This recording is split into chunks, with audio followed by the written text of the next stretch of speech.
Kembali lagi di Apa Kabar Indonesia Pagi. 12 pria di Kabupaten Konawe Selatan, Sulawesi Tenggara memperkosa 2 remaja di bawah umur. Saat ini Satreskrim Polres Kendari telah menangkap 8 pelaku, sementara 4 orang lainnya masih dalam pengejaran petugas. 8 dari 12 pelaku pemerkosaan ini telah melakukan tindak pidana pemerkosaan terhadap 2 remaja putri yang berumur 14 tahun di Desa Boro-Boro, Kecamatan Konawe Selatan. Peristiwa itu berawal dari perkenalan salah satu pelaku dengan korban lewat media sosial. Setelah bertemu, ternyata pelaku memanggil teman-temannya untuk kemudian melakukan aksi bejatnya terhadap korban secara bergantian. Ironisnya, kedua korban ini dilakukan atau dilecehkan secara bergiliran dan berulang kali oleh para pelaku sejak bulan September hingga Oktober. Aksi bejat mereka terbongkar ketika salah satu korban mengalami pendarahan dan harus mendapatkan perawatan di rumah sakit. Kiri lagi sedikit. Apa kiri kanan? Ya, ini miris sekali.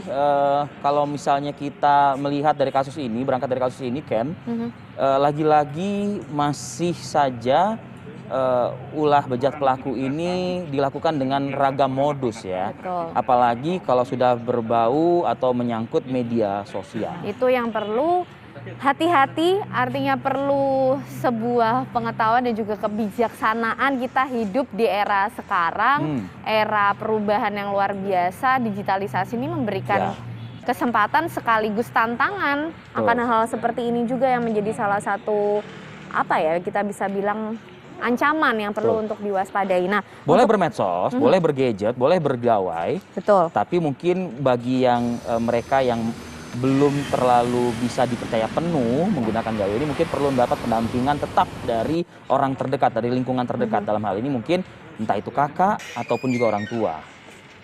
Ya. Oke, kita coba dalami informasi ini, kasus ini dengan bertanya langsung ke Kasat Reskrim Polres Kendari ya. Ya, ini ada AKP I Gede Pranata Wiguna. Selamat pagi Pak Kasat Reskrim. Orang 17 tahun, kemudian 1 orang 18 tahun, berarti sudah tidak di bawah umur. Halo. Pak Kasat, selamat pagi.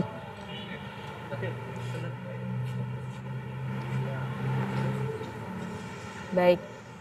Kami masih coba pemirsa untuk memperbaiki hubungan komunikasi bersama dengan Kasat Reskrim Polres Kendari AKP I Gede Pranata Wiguna untuk mencari tahu sebenarnya duduk permasalahan ini seperti apa. Mudah-mudahan sudah bisa tersambung ya. Selamat pagi Pak Kasat Reskrim.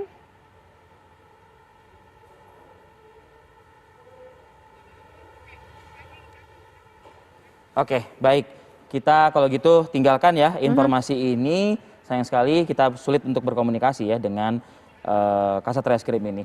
Baik, kita segera kalau gitu masuk ke tema utama ya. Ke tema utama, tapi kita akan ada jeda dulu, Arif Fadil. Usai jeda pemirsa, kami masih akan kembali hadir untuk Anda dengan informasi lainnya. Termasuk nanti juga kita akan mencari tahu mengenai angka kasus COVID-19 yang perlu diwaspadai. Sesaat lagi pemirsa, kami kembali.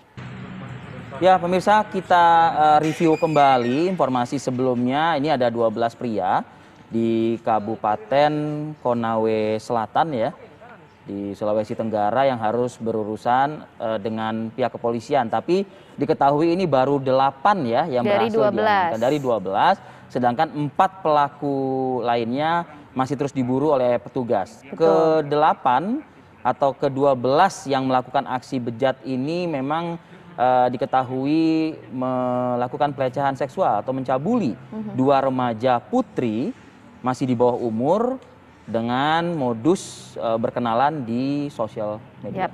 Tapi untuk lebih detailnya, lebih lengkapnya kita akan kembali menyapa Kasat Reskrim Polres Kendari AKP I Gede Pranata Wiguna. Selamat pagi Pak Kasat Reskrim. Selamat pagi Mbak. Pagi ya. Pak Kasat Reskrim, 12 orang pelaku yang melakukan aksi bejat ini kita bisa bilang, ini bagaimana kronologinya sehingga akhirnya juga bisa terungkap? Jadi kami informasikan terkait dengan kronologis kejadian pencabulan terhadap 2 anak di bawah umur yang dilakukan oleh 12 pelaku yang saat ini kita sudah amankan 8 pelaku daripada 12 pelaku tersebut. Adapun kronologis kejadian yaitu awalnya di bulan September, jadi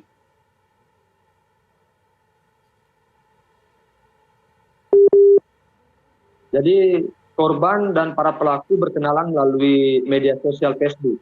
Jadi mereka melakukan chat melalui akun Facebook. Kemudian salah satu pelaku bertemu dengan korban. Kemudian ketika korban bertemu dengan pelaku, kemudian pelaku membawa korban ke TKP ke daerah Gunung Merah, Kecamatan Ranometo, Kendari.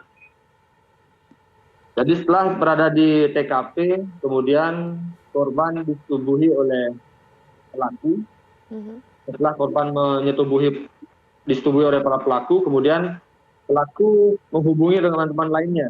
Kemudian disetubuhi secara bergantian. Jadi kejadian ini terjadi berulang kali dari bulan September sampai dengan 26 Oktober.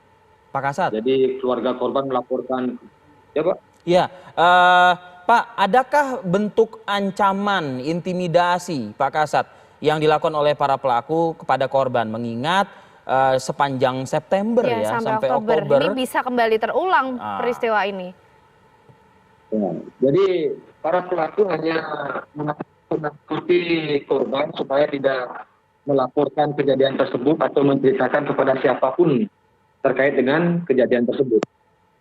Jadi kalau bentuk ancaman, intimidasi dengan menggunakan kekerasan tidak ada. Mereka hanya menekankan pastikan kepada orang tua atau kerabat mereka terkait dengan kejadian tersebut. Oke, Pak Kasat, apakah ada latar belakang unsur suka sama suka awalnya?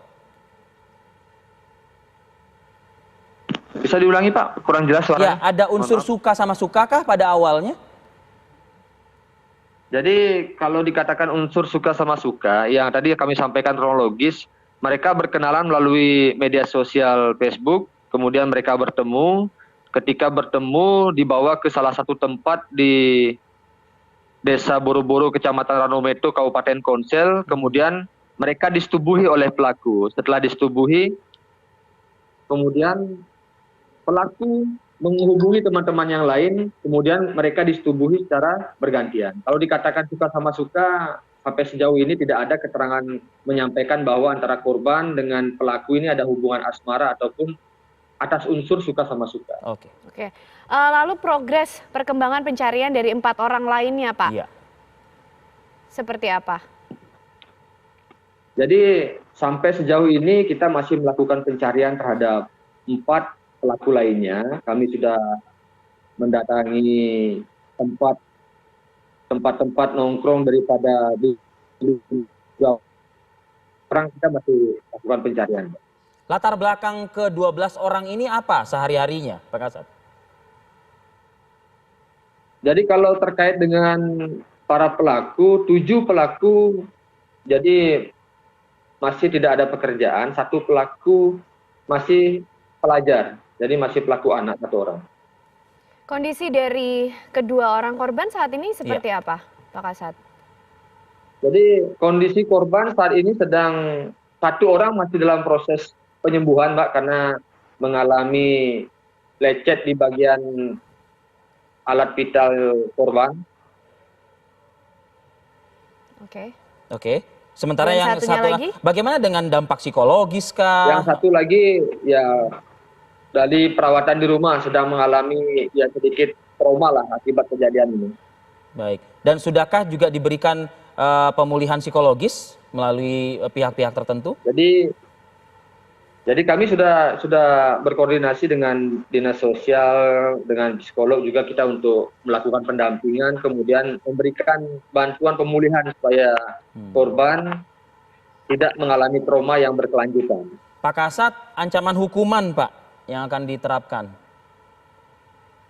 Jadi terhadap para pelaku kita kenakan pasal 81 ayat 1 dan ayat 2 Undang-Undang 23 tahun 2002 tentang perlindungan anak dengan ancaman hukuman minimal 5 tahun, maksimal 15 tahun penjara. Dan bagaimana juga pihak kepolisian mungkin mengatasi hal-hal yang bisa dijadikan modus di ranah media sosial ini. Silakan mungkin dari Pak Kasat dihimbau. Ya, jadi kami menghimbau kepada seluruh masyarakat, kemudian anak-anak remaja agar lebih berhati-hati dalam menggunakan media sosial, berkenalan dengan orang-orang yang tidak kita kenal ataupun orang yang kita kenal, kemudian mengajak kita suatu tempat yang sekiranya tingkat kerawanan tempat itu berbahaya atau jauh dari pengawasan atau keramaian, agar lebih berhati-hati supaya tidak terjadi suatu peristiwa pidana. Baik, terima kasih Kasat Reskrim Polres Kendari AKP Igede Terima kasih, Pranata Pak Kasat. Wiguna sudah berbagi informasi Pak bersama kami di Apa Kabar Indonesia Pagi. Selamat pagi. Baik, terima kasih Pak.